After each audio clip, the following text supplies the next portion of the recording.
Arturo Sánchez Gutiérrez, decano de la Escuela de Gobierno del TEC de Monterrey, demagogia, competencia de quién pone más, dinero que ni suyo es. A ver, Arturo, ¿se puede, no se puede? A ver, mi querido Jaime, bueno, creo que hay varias cosas importantes en lo que se ha dicho en estas declaraciones de los partidos. A ver, es patente que hay voluntad política para que los recursos de los partidos, o una parte de los recursos de los partidos, no sabemos muy bien, se destinen a la ayuda de la reconstrucción y atender a los damnificados de estos sismos. Eso es muy claro, pero también es cierto que esto viene de una presión social muy fuerte que se intensificó no desde el primer sismo, sino desde todo el año. Ha habido un debate sobre los recursos de los partidos, la importancia de cambiar el esquema de financiamiento, etcétera, etcétera, etcétera. Hoy la coyuntura coloca a la sociedad, a las autoridades, en la posibilidad de sí dar un paso importante. Y hay muchas preguntas que están en el aire. Ahorita, por ejemplo, en las grabaciones que mencionabas, el Partido Revolucionario Institucional destinaba el 25%, el Frente dice el 100%, suspéndase el financiamiento de los partidos. Lo mismo dice Morena, dentro de un discurso muy típico de Morena, en el sentido de que es una copia o una simulación. En todo caso, hay que empezar a definir con claridad varias preguntas, pero lo importante es que hay voluntad política de hacerlo. Legalmente hay que encontrar un camino que lo facilite, porque el financiamiento de los partidos es un derecho de los partidos, la obligación del INE es entregarlo, y el uso de esos recursos tiene que ser para lo que la ley establece. Sin embargo, ha quedado muy claro que es posible encontrar, quizá desde lo que va a aprobar la Cámara de Diputados en el presupuesto, que ya está discutiéndolo, desde ahí de tener recursos, desde ahí formar una bolsa de dinero del tamaño que los partidos decidan, para que esos recursos sean destinados a otro fin, ya no partidista, sino apoyo a los damnificados.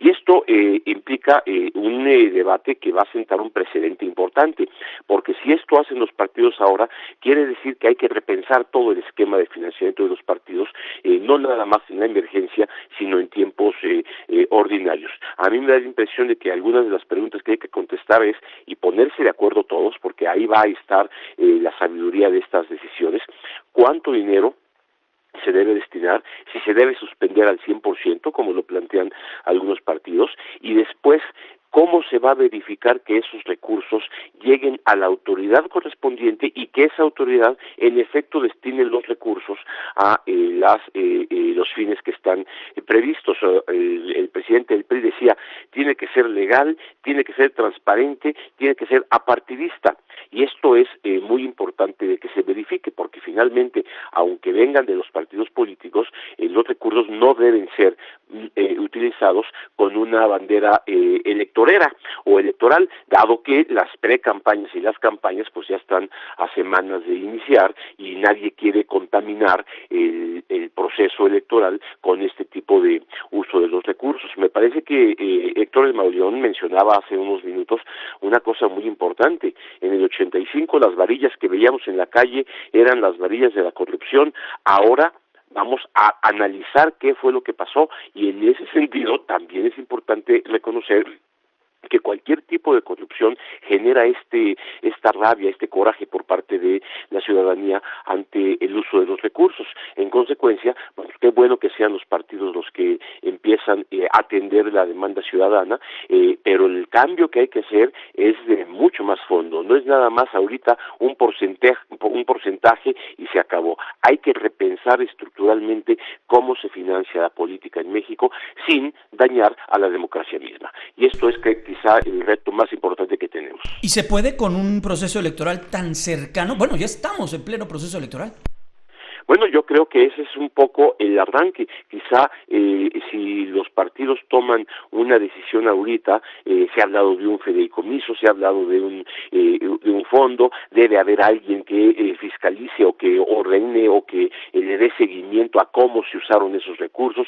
Eso es atender la emergencia, pero habrá que ahí definir, bueno, ya que se atendió así la emergencia, cuánto dinero necesitamos los partidos para la elección del 2018, y después de eso inmediatamente cómo repensamos el financiamiento público de los partidos en un esquema más sano. Yo creo que es una decisión que se puede tomar en etapas, que se puede ir construyendo poco a poco con una reflexión integral. No se puede cambiar el calendario electoral. Yo he dicho, por ejemplo, que parte del problema sigue siendo el cuánto tiempo duran las campañas electorales, el mismo modelo de comunicación política que tenemos, el tipo de gastos que se permiten en las campañas electorales. Hay que buscar mecanismos para que se impida el flujo de efectivo durante las campañas electorales. En fin, muchas cosas que hay que hacer de manera integral, pero por lo pronto hay que definir si en periodo de emergencia y durante las campañas electorales los partidos están dispuestos a renunciar a parte de su financiamiento, y de esta manera Arturo, pensar. Permíteme una pausa y regresamos a redondar la idea. Pero es muy interesante lo que señalas, y más allá de la demagogia y de los dineros, sino los partidos. No sé si en México, no sé si en el mundo, pero los partidos también se hacen adictos al dinero, a recursos públicos, y también nos abre la expectativa o la perspectiva a los ciudadanos que entonces los partidos también pueden vivir sin tantos recursos. Ciro Gómez Leiva le comentaba o le hacía una pregunta muy clara a Enrique Ochoa Reza con ese pequeño byte que rescatamos de esa charla. Oye, ¿qué le vas a decir a la secretaria, a quien trabaja en el partido? Imagínate, trabaja en el partido y quizá fue de los afectados del sismo. ¿Cómo le qué perspectiva de vida va a poder tener él? El dirigente decía, no, yo no voy a ganar dinero, yo puedo solventarlo. El dirigente, pero la estructura, ¿ahí qué va a pasar, Arturo? Bueno, es muy importante reconocer una cosa, mi querido Jaime. Los partidos necesitan dinero. O sea, no se puede hacer campaña sin dinero, no se puede buscar ser una institución partidista en el más sano sentido de lo que deben ser los partidos políticos sin algún recurso. La pregunta es de dónde deben venir esos recursos y cómo le deben hacer para que poder vivir. Y segunda pregunta, ya que sabemos de dónde vengan, ¿quién verifica que esos recursos sean legales y, sobre todo, que se utilicen correctamente? Bueno, entonces, si esas son premisas, irremediablemente la política cuesta dinero, si esas son las premisas, una pregunta muy difícil de contestar es, bueno, ¿cuánto? Desde 1996, cuando se cambió la ley y se incrementó sustancialmente el financiamiento de los partidos, algunos partidos empezaron a protestar.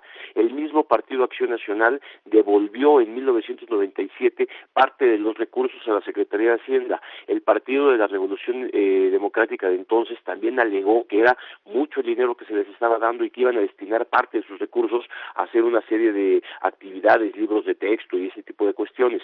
O sea, desde que se tomó la decisión del cuánto se le da a los partidos en 1996, se abrió ese debate. Posteriormente los partidos, como tú dices, se hicieron o se acostumbraron al uso de los recursos, y por más que surgió y se fortaleció la fiscalización a los recursos partidistas, la percepción ciudadana nunca ha quedado satisfecha de que se está haciendo un buen uso de recursos que provienen de el erario público. ¿Por qué provienen tantos recursos del erario público y por qué así lo escribieron los legisladores en la Constitución? Un argumento muy sólido entonces: se prefiere que los partidos políticos vivan del erario público, eso se dijo en la Constitución, a que tengan acceso a recursos ilegales, ya vengan de donde quieran venir o de que una sola persona manipule un partido dándole mucho dinero, etcétera, etcétera. Ese tipo de argumentos hay que revisarlos el día de hoy. Hay que verificar si el problema no está tanto en cómo obtienen recursos, sino en lo que pueden y deben gastar los partidos políticos. Y si cambiamos la ecuación y buscamos estilos de campaña, nuevo tipo de formas de financiamiento, formas más equilibradas de lo que debe gastarse en una campaña, o las formas de hacer campaña que no requieran tanto dinero, que se revisen los topes de gastos de campaña para que no pase lo que pasó en el Estado de México, por ejemplo, que se le piense estructuralmente lo que son las prerrogativas a los partidos. Creo que sí se pueden matar los dos gallos al mismo tiempo. Por un lado, que los partidos tengan lo que se requiere que tengan en lo mínimo, en su mínima expresión, y por otro lado, que se garantice que haya un sano uso de los recursos en la política. Y esto es una reflexión que no se va a dar en 3 días con una decisión inmediata ante los sismos.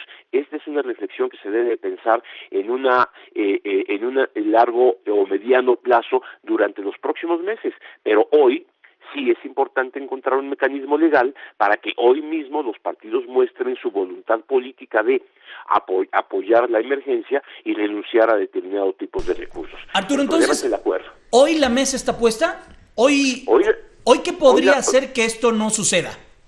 Hoy la mesa está puesta para 3 cosas. Número 1, que los partidos hoy digan: estos recursos que me correspondían, entréguense a alguien que se encargue de que se gasten correctamente para atender la emergencia. Pero ahí Andrés Manuel no estaba de acuerdo, porque Andrés Manuel decía que él no estaba dispuesto a entregárselos haciendo, no recuerdo. Bueno, pues me imagino, por eso mismo habrá que crear o habrá que determinar quién puede encargarse de verificar que esto ocurre. Podría ser el mismo INE o podría ser otra instancia que verifique el buen uso de estos recursos. Número 1. Pero esa decisión sí la deben tomar los partidos ya. De hecho, el presidente del PRI decía que ya estaba a disposición del INE ese dinero. Uh-huh. Bueno, a mí me parece que lo sano es, para equilibrar las cosas, que sea un acuerdo entre todos los partidos políticos, y para eso está el Poder Legislativo, para tomar este tipo de decisiones y poder definirlo a la brevedad. Segunda etapa, ya después de la emergencia. Sí, a ver, ahora ya no para este momento, sino para la campaña electoral del 18. ¿Qué podemos hacer los partidos políticos? Yo les plantearía qué pueden hacer los partidos políticos para que la campaña del 18 sea más austera, más cercana a la gente, que no se utilicen todos los recursos de los partidos, etcétera, etcétera, etcétera. Y ahí hay que tomar una segunda decisión política que puede tomarse en la propia Cámara de Diputados cuando se apruebe el presupuesto del 2018.